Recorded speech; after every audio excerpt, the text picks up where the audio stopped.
these once more. 7 on the top of your screens, Jinju on the bottom. And let's see if they start off smooth with the maximum amount of points here in the early phase. Yeah, my eyes are going to be glued on 7 on top to see exactly what kind of route they want to take here today. Will they be going for the earlier instruction points that we've seen pay off times here in Group A and Group B of the Ocean preliminaries? Or will they be playing nice and conservatively? Oh, Jinju actually just going for way too lax of a couple of jumps there, missing a couple of the alphabet jellies, missing one lotus gem jelly as well, and it all adds up to about a 300,000 point difference early on. Ooh, jumps between the toads as well. So actually missing one of the lotus gems. It looks like Jinju able to get all of them thus far, so he will close the distance a little bit with that. Yeah, taking the lead back in. So both of them is kind of shaky here compared to some of our other runners at the beginning. We'll see if they stabilize as we continue on.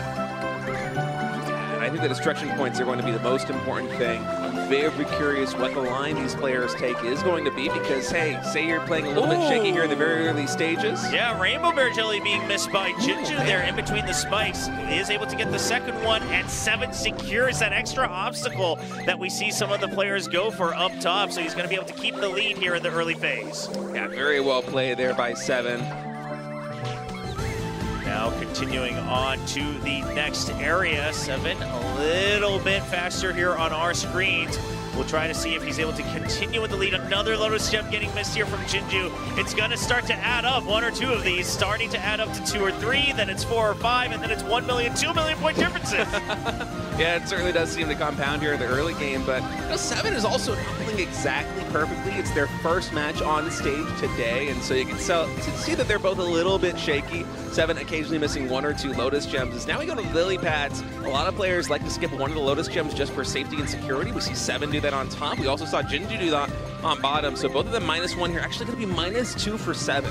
Yeah, that gives a little bit of hope for Jinju. Right now you're back down to around 500,000 point difference. That's definitely recoverable if you play perfectly for the rest of the run. Yeah, it's been a really close match. And honestly, at this point, I feel like neither player is really going to play perfectly. It's tough when it comes down to these columns. You know, we've already missed a lot of Lotus Gems. Really see 2 more get missed there by Jinju. Yeah, one before that as well. It just feels like Jinju's playing a bit too lax. Wow. But an entire column being missed by 7. And that's exactly where the lead flips. A little bit forward for Jinju as well on the relay. Yeah, that must have been 8 or 9 Lotus Gems missed right there by 7. And, you know, it might not be as consequential as a collision, but if a match as close as this one, it is critical. Now here on the very big column, missed again from 7.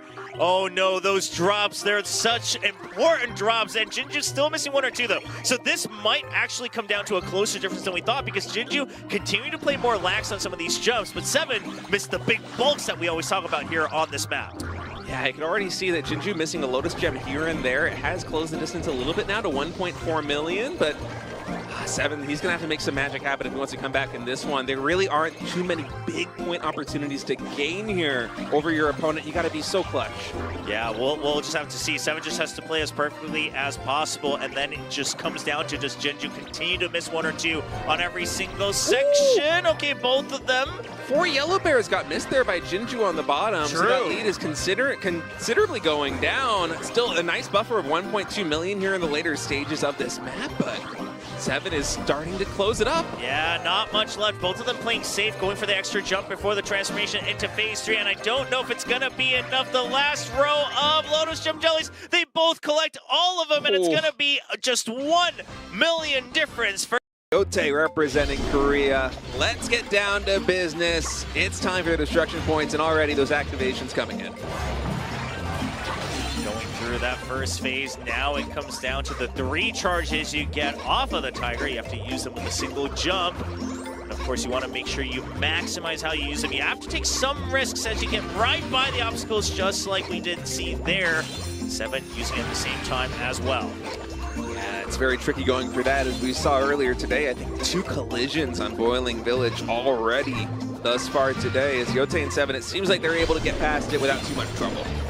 Yeah, Yote just making sure that he's focusing more on the skill. Missed out on a couple extra jellies, it looked like, but had a little bit of a lead earlier on. Should be able to keep it, actually coming down just to pretty much the same score here at 100,000 difference from either player. Yeah, it's very close early on, especially on this map. Oh no! Oh no! For Yote, not only missing 2 yellow pairs, but also the collision. What is it with Boiling Pot Village? Or Boiling Stock Village today, there's so much damage being done. I feel like it's almost every single time we cast it, and it's always in this early stage. Yeah, I mean, again, it's just you're thinking about how to make the jump to use the skill, and sometimes you're looking too far ahead. Whatever else it might be, that's going to be a little bit costly here for Yote. No further big mistakes from Yote on the bottom screen, but again, you're already a little bit behind. He's trying to catch up just a bit, though. Yeah, but we saw this earlier on today, especially in that tiebreaker. Even if you play perfectly from here on out, you need your opponent to still make some kind of mistake if you want to come back. And so for 7, they might not know exactly that this happened yet. The point discrepancy isn't very significant. Okay, well, now it finally is 3.7 million. But you're not really going to know until you have that relay handoff. And once you do here as 7, I think you just try and play as safe as possible. Exactly, because the distance is also kind of come into play with a collision like that, because you're losing out on energy. Now, with the Yugwa, you can still try to regain a little bit because you go onto that Tiger in the last phase, and you can try to extend it, get a little bit of that jump for the relay. But we'll see how Yote handles it. Still 2 charges on both before they hop onto the Tiger. One more Hope badge bounce here. Yote gonna use it on the last jump right onto the meteors. Goes on. Still only misses out on 1 destruction there. And you can see Yote barreling on with no energy. You are able to get his Jobbers a little bit more distance there on the transition, but that's still a lot of space. Now, let's see. The blessing might come into play here as well for Yote. Of course, going for the extra blessing here during blast mode. Got to get as many destruction points as possible in a situation like this one. You really need them to close the distance. It does look like he missed the timing a little bit on that second wave of meteors falling down, so Yote not maximizing the destruction points. 7 just going through safely with a nice chunky lead so far.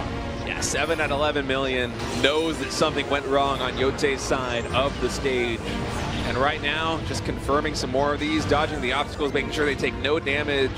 It's a really clean finish here thus far. Let's see if they can keep it up, because there are some tricky moments left here on this match, but it's looking to absolutely be going 7's way. Yeah, now we just see late collisions earlier as well so far in the Ocean region. So you can't let your guard down just yet. 7 has to stay focused. You can't look at the score and be like, oh, the race is over. You never know in Cookie Run Overbreak. Yote's still doing his best as well, hoping that there's a slip up on the other side. Yeah, but thus far 7 defending the lead very well. Timing's coming in on the destruction points here too, avoiding all these obstacles. That points lead, it has gotten smaller, but do not forget the extra energy that 7 has. Yeah, Yote just trying to get whatever extra jellies he can, get the points as well, trying to get those extra treasures to activate. But you're right, it doesn't look like it's possible. The energy ending just about still the same distance, but it's going to be Kokis on bottom in the Cookie Run Overbreak World Championship preliminaries, and let's see how 7 is going to be able to do on this one. Actually, let's see how both of them are going to be able to do, because honestly, I have been so surprised by the numbers of collisions that we've gotten here on Boiling Stock Village. It has been kind of unexpected. It's going to be a little bit interesting to see if we see any. Oh my goodness, it happens again. What is this? It's so how does this keep happening? You have to greet it. You have to jump so close to try to use the Hope badge bounce, and it just leads to a collision here for Kokis. How does it happen again? I'm losing my mind watching this. Because it feels like in week 1 of the preliminaries, in the desert and the plain regions, I think we might have had 1 collision in total on Boiling Stock Village. I don't quote me on that. That was a week ago. There were a lot of matches that were played, but this is like the 4th or the 5th time today that we have had a collision come in with one of these players, and especially in the early stage of this match. Now, I know the timings are very tricky because, as you said, you have to cut it as close as possible to the obstacles to play optimally, to maximize the points, but oh my goodness, it just feels cursed today. Exactly, it is a little bit tough here, so it's gonna be hard to tell, but we'll see. We'll see if Kokis is able to redeem himself a little bit as we continue on here with the Yugwa Cookie. Yeah, of course, in the early stage with the Yugwa Cookie, you can make up some of the lost energy with the skill activation, and so there is some potential here for a comeback. It's not as consequential as it would be, say, on Beneath the Lilies, but of course, any time that you take damage like that, it's going to be a critical moment. Yeah, and I just had to go back and double check because we were kind of focusing on if we had some differences during the blessing from the Magic Candy. Yeah. But I also believe Kokis actually coming in with a disadvantage on the skin effect for the orange cookie. Much less points for the orange pole jelly. So with that early collision, Cookie's already very far back on his back foot. All right, well, we're entering the second stage of this level now. Cookie's down remarkably few points given everything that's happened thus far, that collision coming in, but the energy bar really tells the story there for 7. Well, let's see if Cookie's able to at least get that extra distance coming off of the Tiger, see if he can just get a little bit more to redeem himself. One last charge left on the Hope badge bounce. Actually, it's a nice clean and only misses out on the 1 meter, which is the maximum here for either player. Yeah, so we'll see exactly what the distance advantage is going to be for 7 here in just a moment. As they hop on the Tiger, the energy runs out, and S7 maybe a little bit shorter than you would expect to be in the situation, but still miles ahead of Cookie's. Yeah, 7 once again should start to realize that I can just play this safe. It's not going to be a big deal. You're already so far ahead on the points. All right, the combo's coming in for Cookie's. If Cookie's wants to win this match, they need to be able to get as many points as possible. We also have to keep our eyes on 7 because we have also had, not just in the early stages, but in the late stages, collisions on this map. Yeah, you gotta watch out. You can't let your guard down just yet, Cookie's. Not making too many more crucial mistakes here, but again, you're so far behind now, 13 million. Trying to get whatever destruction you can, but it looks like he's starting to try to use them just a bit early as well. Just a tad bit fidgety, not as perfect as you want to be. Yeah, and 7 just playing great defense on top right now. That lead comfortably at 10 million, plus the extra energy that 7 has got. And the double jumps coming in, collecting all of these jellies, getting the extra energy as well.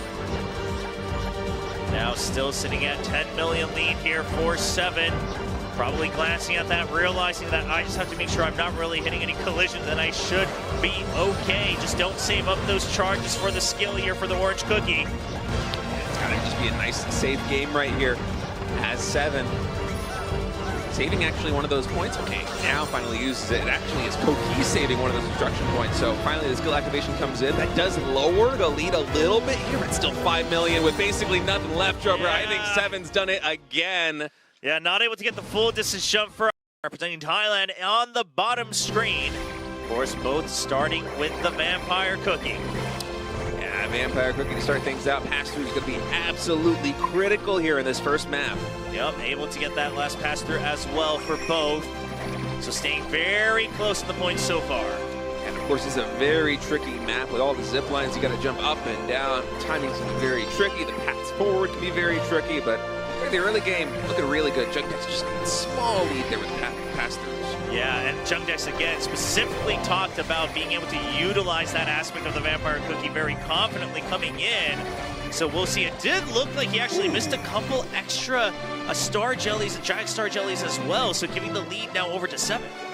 It did kind of look like that. I think 7 might have missed one pass-through on bottom, but because he got those jellies, of course, a lot of points getting racked up. It's really close. It's very, I mean, 10,000 points, like this is basically the same score right now between these two Cookie runners as they continue on. Now looking for the next phase here with the bat. Yeah, going into that high-speed mode where the bat is going to make sure you get all these jellies vacuumed up. Indeed, they both do. Yep. Ooh, getting a lot more extra pass-throughs there by Jungdex. 2 or 3 extra obstacles there that you're able to sap the energy from. So that's going to be the 200,000 point lead. Ah, yeah, man, that confidence. Oh, no, another collision coming in here with 7. That is so brutal. Yeah, well, more looks like as well, losing so much energy. Man, that's a heartbreaker right there for 7. His opening match is not going the way that he wanted. Man, the collisions have been so common thus far today in a stacked group. Yeah, and sure, the points right now, it's a little bit deceiving because you look at the energy, it's a giant gap. And if you consider the pass-through advantage that Jungdex has on a lot of these obstacles so far as well, considering the Vampire Cookie and the nature of it, Jungdex should have a lot more left on this run. Yeah, hurting for the energy like that is going to be painful, especially finishing with a Skater Cookie. It's such a difference in distance. I mean, the point acquisition opportunities here for Jungdex coming forward are going to be absolutely huge as long as he's able to avoid any collisions. Yeah, exactly. Double collisions back to back is going to be so rough for 7, and you called it because the Skater Cookie, once you relay onto it, it's just about how fast you go. But if you relay earlier, now you're not used to exactly how you're going through with the Skater Cookie. The muscle memory is not going to be good for you. You just have to actually look at the rest of the course. So Jungdex looking stable right now. The points a little bit deceiving. Jungdex isn't going to quite know know until we see the relay happen, and then he'll start to click that he's got so much more energy left. Yeah, imagine Jungdex just being like, man, what line is this 7 guy taking? Why does he have 3 million more points than me? And then the moment the energy meter runs out here for 7, he's like, that explains it. Yeah, exactly. So a couple extra Giant Star Jellies missed for 7 as well, and there's the early relay coming in for 7. Things are not looking great, as we already see Jungdex still continuing on so much further with the Vampire Jelly, going through with the bat phase as well, with extra pass-throughs, already up to 8 million lead. Man, he hasn't even passed the baton yet to that skater cookie. Just not able to go through with the jumps as well. Yeah, Jungdex still going extra. Meanwhile, my eyes are on 7, and because of that early relay, not able to secure so many of those Giant Star Jellies, giving a drop as well. And 7 just not having a great time here on Temple of the Sun Central Arena. I mean, it's a hard map. The maps are going to continuously keep getting harder here as we continue on in the matches today, but props to Jungdex. It's been so good. Yeah, again, unless Jungdex, I don't know, just has like continued collisions and falls now with the skater cookie, it's just not looking good. And this is the tough part about a game like Cookie Run, is that there isn't really a plan once you make a mistake like that. You just have to continue on and try your best. And you can see a little bit of frustration on the camera here from 7, a little bit flustered as well, knowing that what were you supposed to do? Your whole game plan was thrown off once you had back-to-back collisions. Yeah, the collisions basically spelled the doom. You could play completely perfectly from that moment on, and it will not make a lick of difference unless Jungdex also somehow messes up. And you can see the difference right now in terms of distance coming through. Jungdex just really covering so much ground, 46 million point lead, and he is up 1. Representative from Thailand here on bottom as the map is loading in. 7, the first one to load up. We're starting with the Schneeball Cookie. Let's go. Yeah, just want to make sure that you're jumping in, swinging that hammer to make sure you get the extra points. Of course, just want to rack those up as much as possible here in the early game. Yeah, both of them going for the drop to get rescued here and then come back up to pick up the extra points. Construction points they're coming in, and my eyes are going to be on these first couple of Bitter Bear Jellies because they are so dangerous. That one right there is an important one. Just you gotta thread the needle. Yeah, sneak your way into the Yellow Bear Jelly Party. Both of them able to secure that. 7, nice, avoiding that extra party. Oh no, he had a Bitter Bear. Yeah, he wasn't able to jump above it, and that's going to be quite a few points lost, but still has a bit of a lead. Yeah, I mean, it's not that bad, all things considered. It's one of the Bitter Bear parties that doesn't affect too many of the jellies, so he's able to hold on, able to dodge that Bitter Bear and that one as well. And here you don't want to get baited into jumping, but now again, just these carefully crafted designs for the devs to weave in and out, above and below. Yeah, it's very tricky going for these timings. One false step and you're eating the Bitter Bear Jelly, losing a ton of points, but look at this, both players able to collect every single one. Yeah, avoiding that last bit of the Bitter Bear Party as well. Nice, getting the extra Yellow Bear Party here for 7, continuing on with the lead.